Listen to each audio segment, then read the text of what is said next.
Everyone says that they want to win, but very few are willing to pay the price. Today we're going to be talking about Relentless and Winning by Tim Grover. Tim Grover, he was the trainer of Michael Jordan, Kobe Bryant, and Dwayne Wade, and many other elite high performers in today's society. He mostly focused on the NBA for over 2 decades. He wrote two books that talk about how to rip off sugarcoating and how to be relentless and start to win. In Relentless, he lays out 13 principles that turn you from good to great to unstoppable. Relentless is a very good starting point from starting. If you're good at something, let's get you to great to unstoppable. This is not your book that you're going to do to get from 0 to 100. This is the book to get from 100 to 1,000. And then in Winning, he shows us what it costs to stay at that elite level. And I'll tell you a secret: winning costs everything. The question is, what do you want to win at? Today's plan, we're going to go through the 13 core principles from Relentless, and then we'll talk about the price of winning. And I want to think of these videos as value per second, not seconds of value. I'm not going to talk your ear off about a bunch of different things. I want to give you the principles, give you the layout, and get out. So the first principle from Relentless is don't think, react. Stop thinking. Stop thinking so much. And when you hear athletes, when you hear people say this, stop thinking, don't think. Let your intuition take over. This is, again, not from 0 to 100. This is from good to great to unstoppable. This requires a ton of practice, a ton of technique work, a ton of ability in whatever field you're in. You can be relentless and go through a not thinking phase, which is what we call the zone or flow states. You can be in this phase as an employer, as a mother, as a sales representative, as an entrepreneur, whatever it is. You don't have to be an athlete, but this does pertain particular to athletes. For you, sales professionals, stop over analyzing things. Pick up the phone and start dialing. Pick up, knock at the door, pitch, get your ideas out there, start to get everything out. Train, train, train, train, work, work, work, and do it. The other thing that I really like about all of his principles is he doesn't name each of them 1, 2, 3, 4, 5, 6, 7. That says in your mind subconsciously that each one is more important than the one before it, or vice versa. What he does is he actually makes all of his lists one, and then number one, and then number one, and number one. The next one, number one, winning makes you different, and different scares people.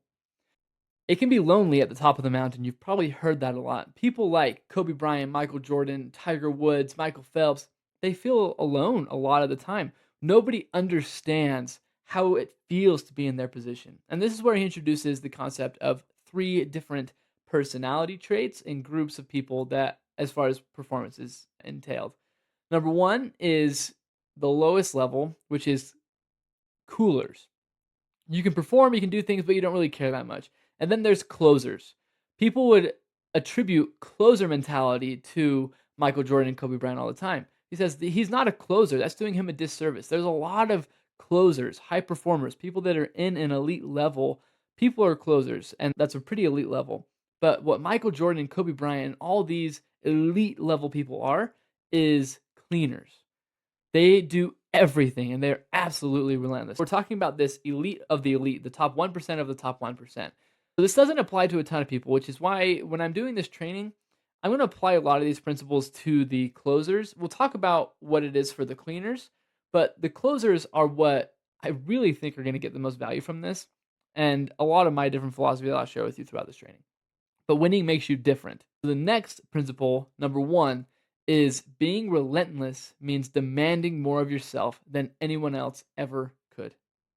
You are so demanding of your time and your efforts and your sacrifices and the achievements you have to make, the goals you have to achieve. You demand more from yourself than anybody else could ever demand of you. That's a sign that you're a cleaner. Next, number one, success isn't about talent, it's about focus and obsession. Tim would go on to talk about, would you rather be a jack of all trades or a master of one thing? Which one is better? Think about that for yourself for a second. Which would you rather be? Jack of all trades or a master of one elite level thing? His theory is that you should be the master of one elite level thing. Have being focused and obsessed on one thing, and that is get you all the results you could ever dream of. It's not about talent and being gifted in a lot of different categories. It's about being obsessed and focused on one thing. Number one, cleaners don't celebrate wins for long. Now, this is something that I experienced when I ran my first Ironman. I celebrated that evening, and the next day, the feeling of celebration and euphoria and all that happiness completely left. It was gone. It was as if nothing had even happened. I did it. I accomplished something really hard that a very minimal part of the population ever does, and it felt like whatever. I was like, what's next? What's the next thing? After I had really successful summers in sales, I would be, what's next? After I have a really good summer in my own business right now, I'm like, what's next? You're always asking what's next rather than focusing on the win itself. And his famous example that Tim Grover gave is Michael Jordan or Kobe Bryant. Whenever they won a championship, they would hold up however many fingers are one extra ring after that. So when Michael won his sixth, he put up seven. But we all know he didn't get seven, but that was his mentality that he's continued to progress. Number one, comfort zones are the danger zone. A lot of us have heard the phrase, there is no growth in the comfort zone, and there's no comfort in the growth zone. When you're comfortable, that's dangerous. You don't want to ever get comfortable. You don't want to get to a place where you have all the luxuries and lush things in life. And you see this in a lot of different movies. And I'm thinking of Rocky right now. When Rocky has all of this fame and fortune, he gets soft and then he gets beat. You have to have an edge and keep something there. And that's where the next one, number one, is cleaners control their emotions. You don't get emotional about things. You don't get attached to things. You control your emotions. It doesn't matter if it's positive, negative, all this guru crap of positive thinking, negative thinking. What it takes is neutral thinking. This is something that I've preached a lot. If you want to go back to the training, It Takes What It Takes by Trevor Moawad. Neutral thinking is the actual key to success in high performance. Number one, they keep pushing even when they're exhausted. And again, he's talking about cleaners here. You push past the point of exhaustion. You've had 4 a.m. workouts, you've had early morning sessions, you've been running the same ads for a long time, you've been trying the same sales pitch, you've been knocking the same doors. Whatever the situation is, you keep on trying, you keep reiterating, you stay proactive, and you do what is necessary. Discipline is greater than motivation. Number one, cleaners trust themselves fully. They have trust in their intuition and their ability to close things out, to be a cleaner, and do what is necessary. Number one, they don't compete with others, they dominate. If they can win a game 100-0, they will do it. Have no mercy for the other side. The other side owns winning, and it is your job to take it away from them. Number one, fear fuels them, it doesn't stop them. Fear is an indicator of I need to push past this boundary, push past this barrier. It's not an indicator to stop. Number one, they never need external validation. In my world, we talk a lot about internal, intrinsic motivation and extrinsic motivation.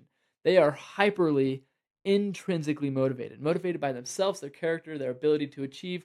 That is where they find motivation, and they don't need any outside validation or sources to do that for them.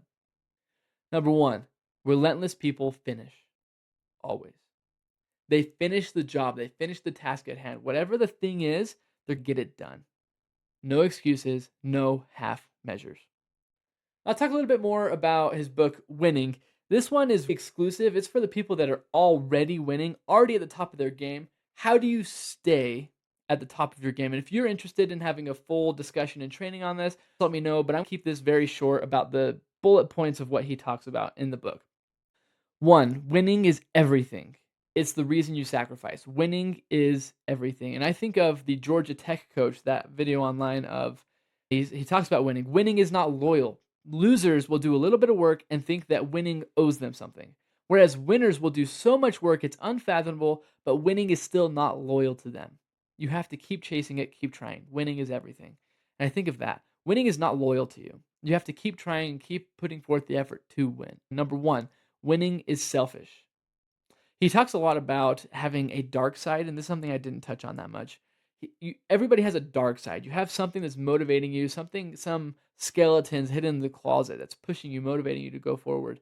And winning is selfish. You have to put yourself first in order to stay at the top. This is where I differ a lot on my personal views and strategies, but again, we're talking about Tim Grover and his strategies.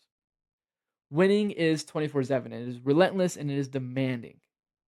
Number one, winning is not loyal. We talked about that. You have to continue to earn winning.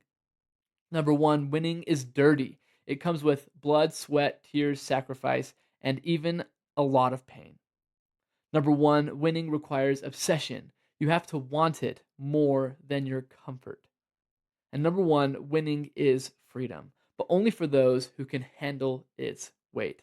Winning bears a lot of weight, and a lot of people self sabotage before they can win again.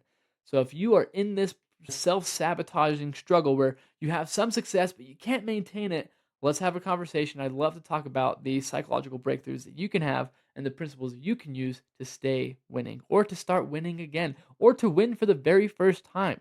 That's what we're here to do. A lot of the principles from these books don't apply to the mass population, but they are principles that you can think about and mull on. This has been Relentless in Winning by Tim Grover. Tim Grover, he doesn't sugarcoat anything. Winning is not for everyone. But if you're here, it might be for you. If you want to win more consistently, go ahead and join the MindFit sales community below. Click the link. Love to see you on the inside. We have a ton of different courses and trainings and things to help you become an elite performer. Thanks so much. This has been MindFit.